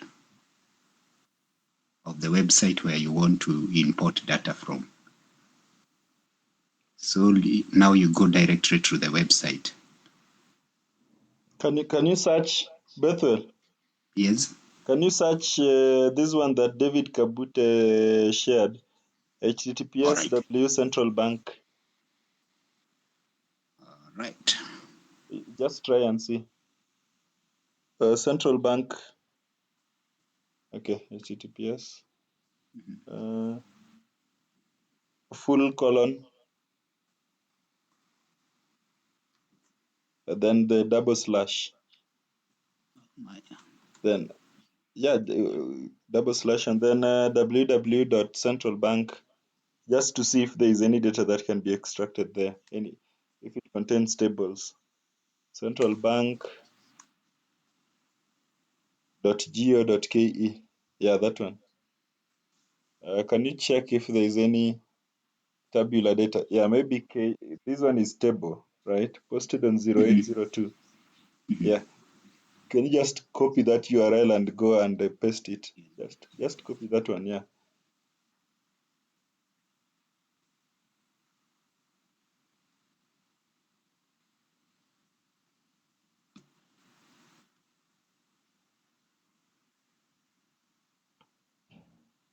If we have any to use anonymous access for this, you can, maybe click just to connect. If there is any table that can be there, or we just maintain the messy example that we bumped into.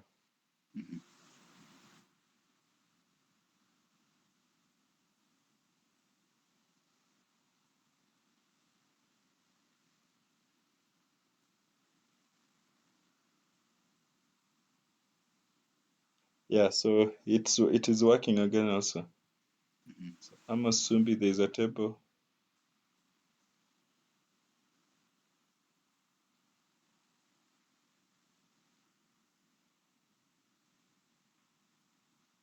Yeah, give it just some few minutes and then it is going to,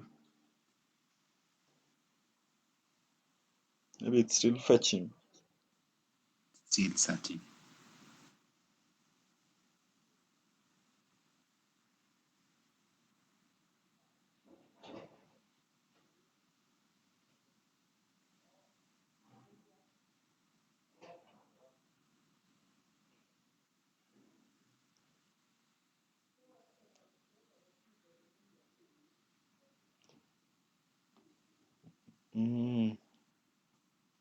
Okay, it's taking time. Did it delay that way the first time? No. This one has taken a while, right? It has taken a while.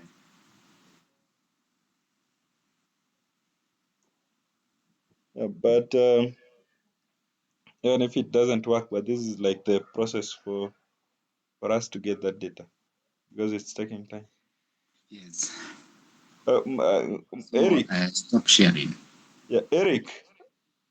Are you okay now with the process? And Martin? Yes. Yeah. So Michael Okello is saying it will work. Just give it time. Yeah. Give it time, Michael. Oh, it has worked. It has worked. It has worked. Okay. Yeah, but now I need to share. I need to join again. I need to join using my laptop again because I left. No, if it has worked, that is okay. Yes. Yeah. So because I believe that now we have known how to tap data from the web. So after tapping that data, go and refresh, and that data, anytime an update is made on that data, or maybe on the table that you collected, right? Anytime an update is made, and by the way, when it is on that section of transform data, because maybe there are so many tables you don't know which one to pick, you can just click on a table and then it will be displayed. It will be shown like which kind of information is there on that table, and you'll be able to pick the correct. You'll be able to pick the correct table. It is not a matter of a guesswork. Which table should I pick? But you hover onto a table, click it, and then it will be displayed on this section. You select it and it will be displayed. The content is going to be displayed. That place where it is written, select data, and things like that.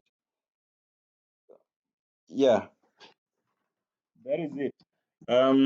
There's something that we wanted to do, but because of time, it might take us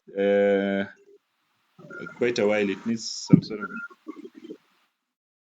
30 minutes for us to do, and that is what we call what if analysis.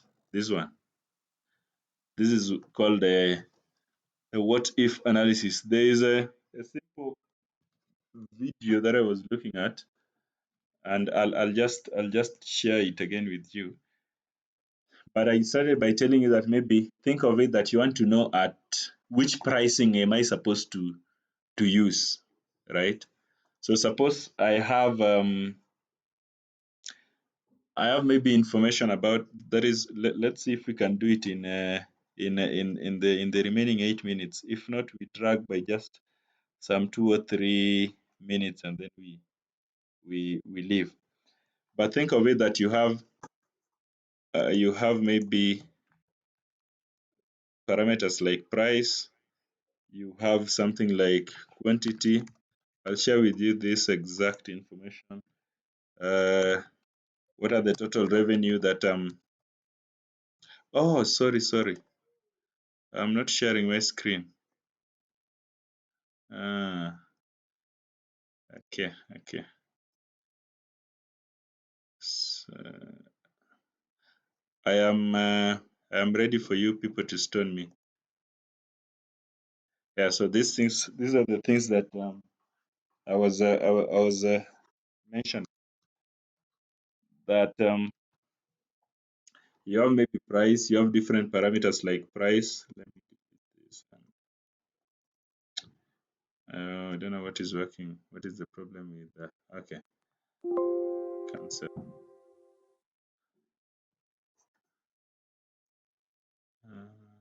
Clear.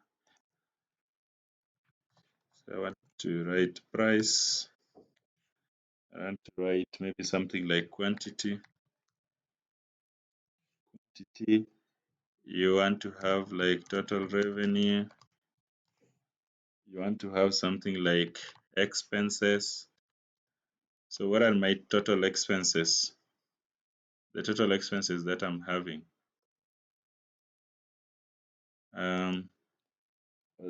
Maybe a cost.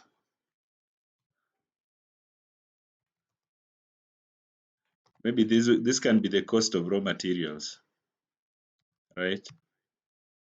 For you to make that item cost, and maybe now what is your profit? Yeah. So what pricing? So maybe I'm pricing something at 50 shillings, and maybe the quantity I have maybe something like 75. What is the total revenue? For me to get the revenue, it is going to be equaling to 50. I mean, don't get confused with these things that you're doing here. We get that to be maybe 37.50. What is my expense? Maybe my expenses are I'm even expensing maybe something like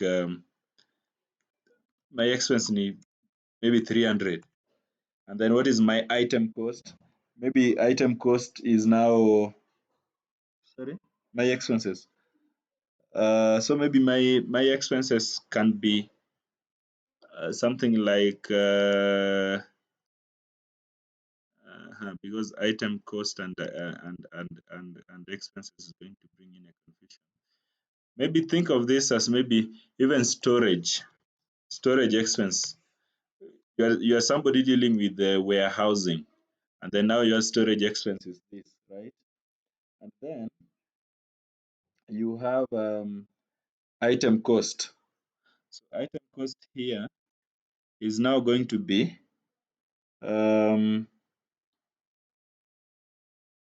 item cost here is going to be something. So we can say price times quantity. Oh yeah, this can be the total item cost that we are having.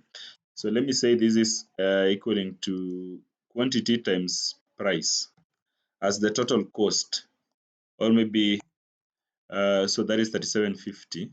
That is going to give us a wrong answer. And maybe let me get the profit here. Let me say total cost, and then get the profit.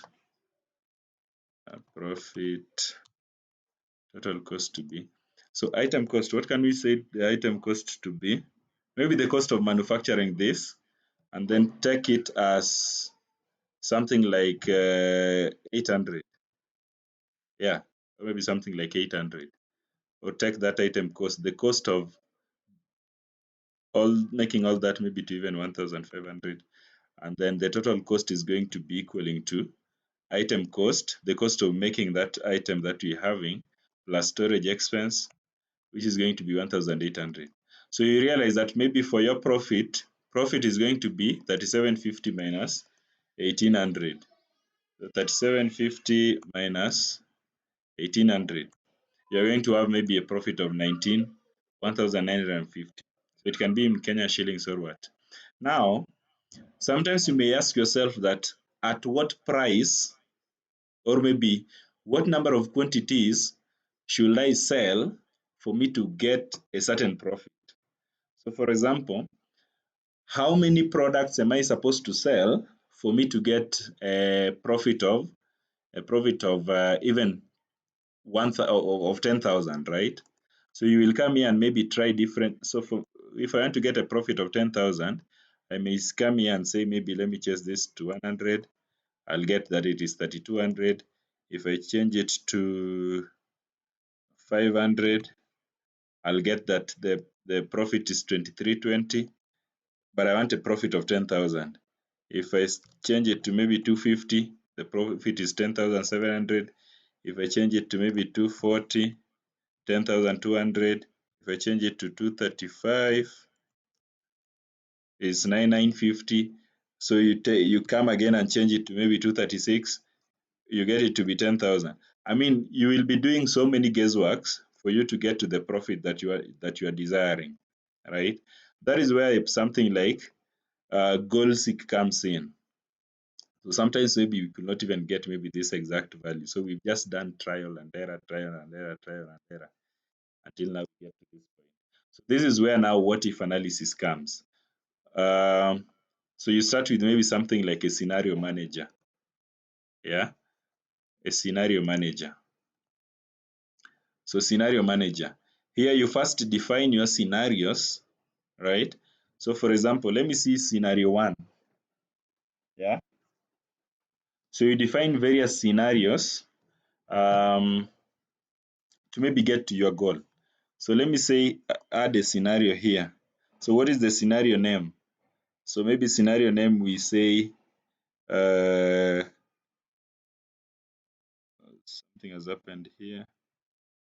I don't know. Yeah, okay. So scenario name. So what is my scenario name? So scenario name is maybe a quantity change. Quantity change, or maybe we are at 75. Let's say we have changed it to 150 quantities.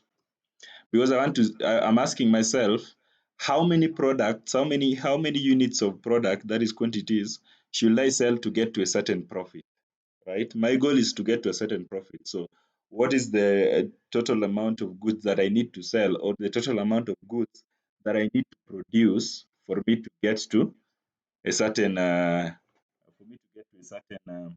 certain value that I'm talking about, right? Yeah. So those are the things. Try to understand it that way. So we check on various scenarios. So what is the changing cell? The changing cell in this case is this one. Is our Q, is it Q3? Right? So created by HP. So prevent changes. So let me see. Right here. You can write any comment that you want. Our quantities are changing. Our quantity is changing.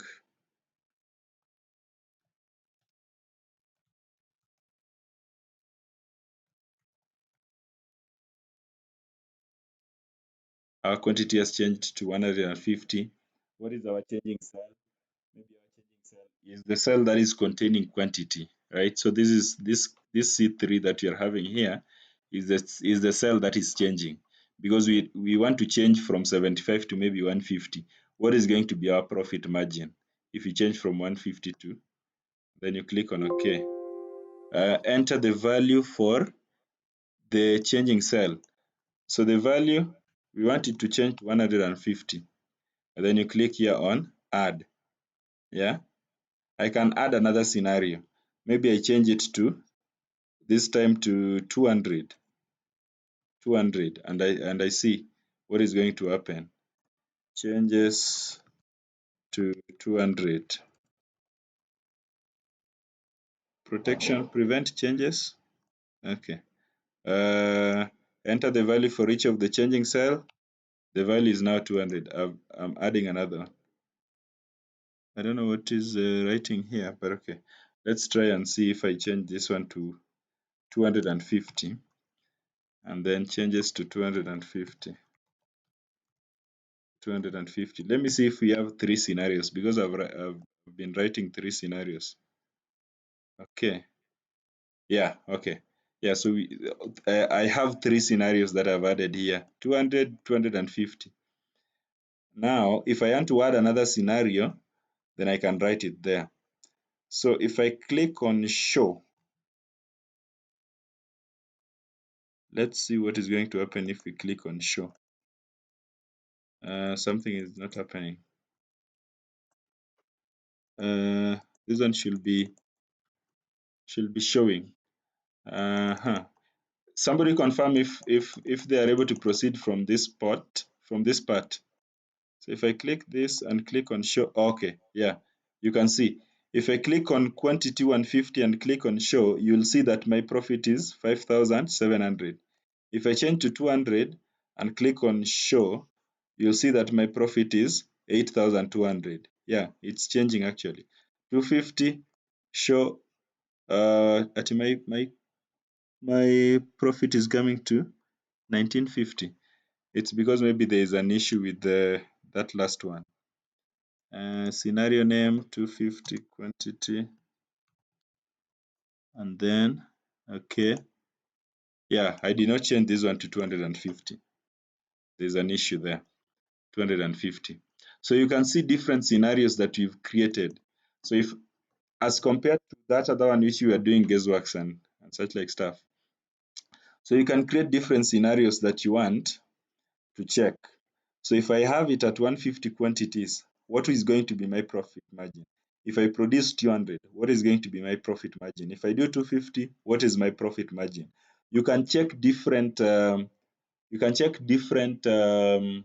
scenarios, like even maybe in this case adding another scenario. You can check another scenario, maybe 2 or 3 or 4 or 5, just to inform your decision. If I click here and maybe add, how about if I produce 500, what is going to be my profit margin? And click on OK, and then if I add here, I'm going to add 500 and click on add. Yeah, no, I need not to add another one, but because I've clicked it, let me just add this and click here on OK and add 790. I believe it was 790, and click on OK. Yeah, and then I can click on show. So if I select 790 and click on show, I'm going to be having a profit of 37,700. So these things can actually inspire those who are doing production to produce more. 23,200 if I have 500. If I click here on summary, result cell is that one. And let me see scenario report, scenario summary. Yeah, you can see if I click a summary, this is going to be my answer for different scenarios. Current value 500, my profit margin is going to be this. 150, 200, when I'm to 250, when I'm at 500. So you can actually take this report and give it to your managers that we can try these different scenarios. All right. because you want to look at maybe somebody wants to break even, right? We've been doing too much expenses. Our cost of goods sold is actually higher than our higher than our production cost, right? Is it production cost or revenue? Yeah, sorry, higher than our revenue. Yeah. So the production cost is actually going higher than our revenue. So can you do a what if analysis so that you tell us different scenarios in terms of production, in terms of expenses, like what should we maximize on and what should we minimize on, right? And at how much should we maximize on maybe production of more units, right? Yeah, so that is something that you can do. But if you check here, these things can actually confuse because you don't understand what it is. Let me see if you click here and change this to profit, if it is going to change. Yeah, it is changing. And then you change this one to quantity, change it to quantity and enter. Go back to what if analysis and scenario manager and click on summary and summary report. Yeah, now you can see here, quantity that you're supposed to produce is this. Our profit margin is going to be this one. If you produce one, you can actually even check in a scenario when you produce just one product. Yeah. Go to what if analysis and scenario manager and maybe add and say you produce one quantity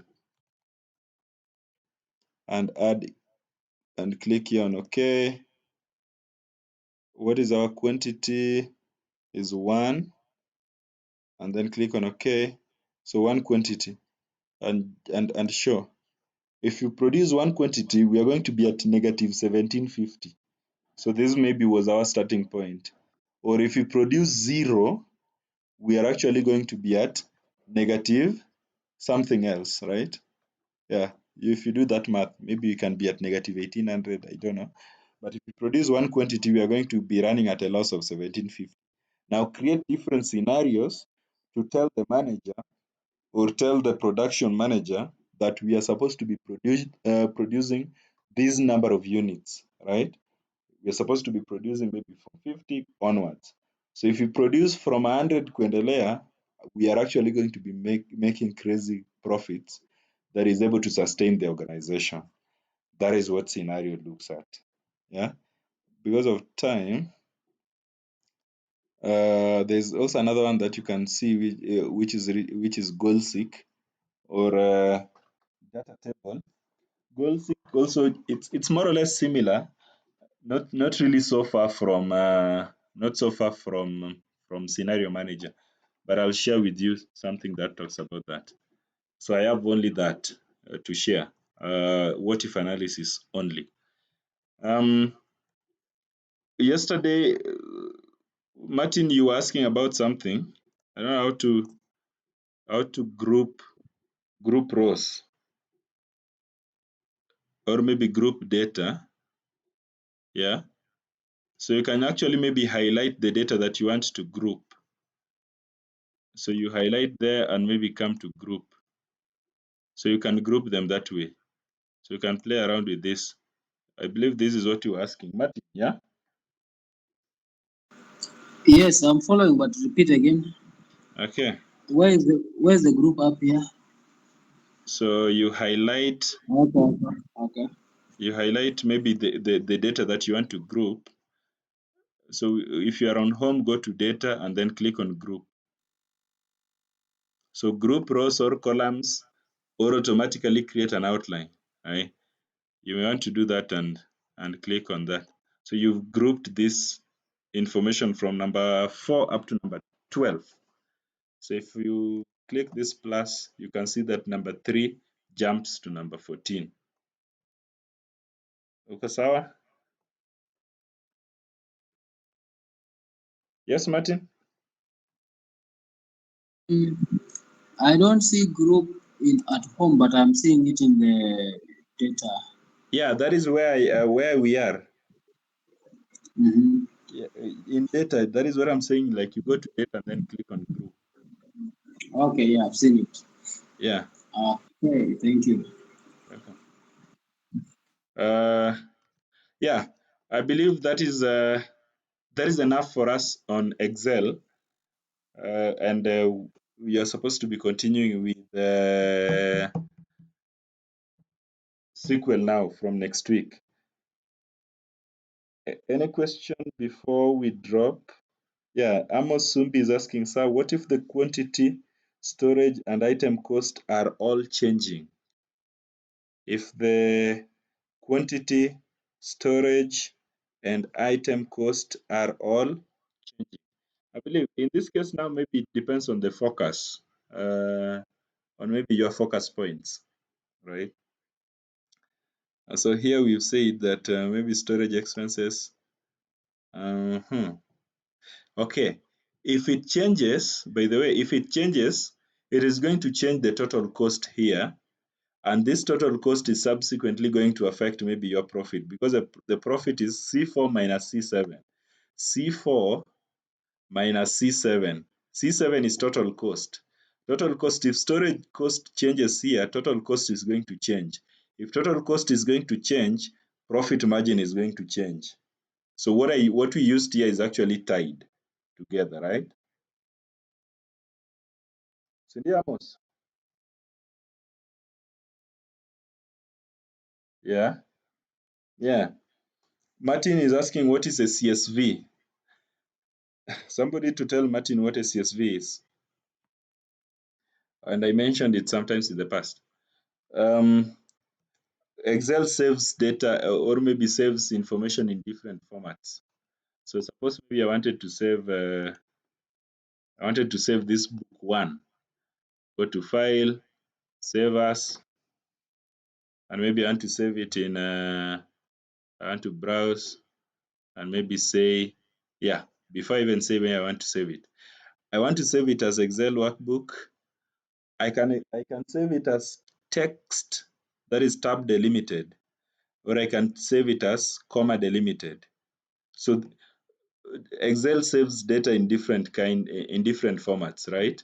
It can be saved as .csv, it can be saved as the tab delimited, it can be saved as Excel workbook, right? So there are different formats that Excel uses to save.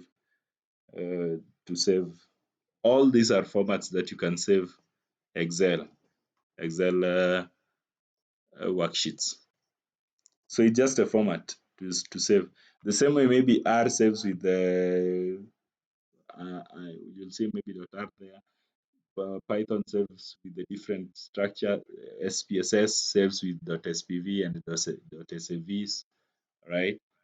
Similar to Power BI, you'll find their versions there. So that's it. Are we together? Bethel Kamau is together.